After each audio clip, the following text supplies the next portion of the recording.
lagi dengan saya, Haryani Kusuma. Nah, di video kali ini saya akan membahas mengenai hasil laporan saya yang berjudul Pengaruh salinitas yang berbeda terhadap kelangsungan hidup dan pertumbuhan benih ikan lele Dumbo Parias Gariepius. Nah, sebelumnya apa sih itu salinitas? Salinitas adalah suatu konsentrasi rata larutan garam dalam air. Salinitas sangat mempengaruhi kelangsungan hidup hewan air karena salinitas merupakan faktor eksternal yang berpengaruh terhadap fisiologi hewan akuatis. Saat ini banyak pembudidaya ikan lele yang terletak di rawa-rawa di tepi sungai. Ada juga di muara sungai hingga daerah pasang surut air laut, sehingga memiliki salinitas yang berbeda. Nah, salinitas ini akan mempengaruhi bobot dan panjang ikan lele tersebut. Oleh karena itu, saya mengambil judul ini untuk mengetahui bagaimana pertumbuhan bobot dan panjang dari ikan lele yang memiliki salinitas yang berbeda. Dalam praktikum ini memerlukan alat yaitu 4 toples plastik, penggaris, alat tulis, timbangan, nampan, dan label.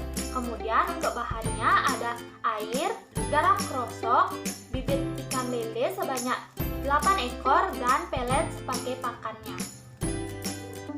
Adapun langkah kerja yang dilakukan dalam praktikum kali ini yaitu melakukan aklimasi selama 3 hari terhadap benih ikan lele, kemudian pemberian label pada keempat toples dengan label A pada kontrol, B pada garam krosok 1 gram, C pada garam krosok 1,5 gram, dan D untuk garam krosok 2 gram. Kemudian mengisi toples dengan air sebanyak 500 ml. Kemudian mengisi garam krosok pada toples sesuai dengan label. Lalu mengukur bobot dan panjang rata ikan lele pada setiap medianya. Nah, untuk perlakuan ini dilakukan selama 10 hari dengan pemberian pakan pelet dengan kadar 30% sebanyak 3 kali sehari pada pukul 9, 13, dan 17 WITA. Setelah perlakuan 10 hari akan dilakukan pengukuran ulang terhadap bobot dan panjang rata ikan lele tersebut untuk mengetahui bagaimana laju pertumbuhannya.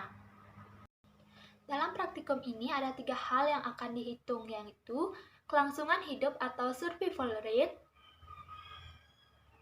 laju pertumbuhan bobot spesifik atau LPBS, dan laju pertumbuhan panjang spesifik atau LPPBS.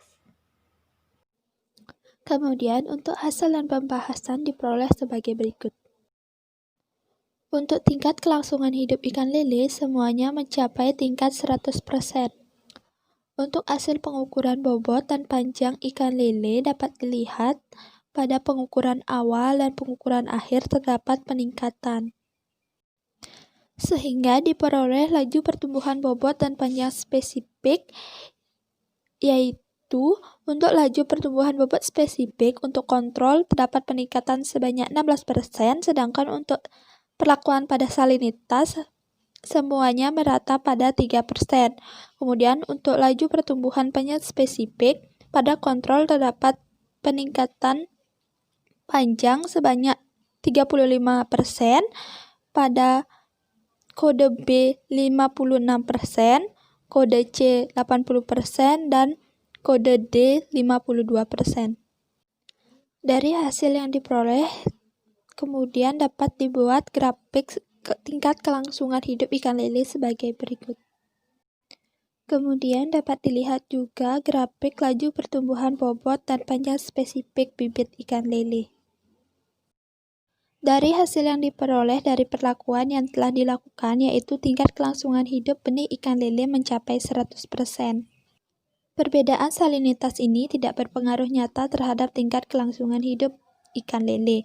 Setiap ikan memiliki kemampuan yang berbeda dalam bertahan hidup saat bersalinitas, sehingga tergantung pada kemampuan mengatur cairan pada tubuhnya. Laju pertumbuhan bobot ikan lele paling tinggi pada kontrol dengan laju pertumbuhan bobot sebesar 16%, dan pada salinitas 1 gram 1,5 gram dan 2 gram, laju pertumbuhan bobotnya mencapai 3%. Pada laju pertumbuhan panjang paling tinggi pada salinitas 1,5 gram dengan laju pertumbuhan sebesar 80%. Pada salinitas 1 gram dengan laju pertumbuhan panjang sebesar 56%. Kemudian pada salinitas 2 gram dengan laju pertumbuhan panjang sebesar 52%, dan yang terakhir pada kontrol dengan laju pertumbuhan panjang sebesar 35%. Setelah melewati kondisi isoosmotik, ikan lele akan memiliki kerja osmotik yang semakin tinggi untuk menyeimbangkan tekanan osmolaritas, sehingga akan memerlukan banyak energi untuk kinerja osmotik menjadi lebih besar. Dalam menyeimbangkan tubuhnya, ikan lele akan banyak makan, sehingga dalam perlakuan ini diberi pakan ikan lele berupa pelet dengan kadar protein 30% sebanyak 3 kali dengan takaran 0,1 gram setiap makannya.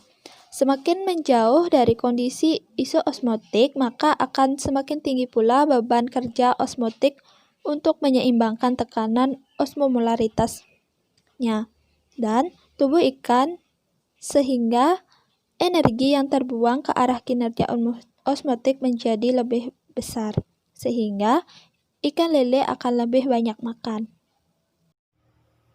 Nah, dalam praktikum ini dapat disimpulkan bahwa selama pemeliharaan 10 hari, semua ikan lele dapat hidup dengan baik, sehingga survival rate menyatakan 100% dapat bertahan hidup.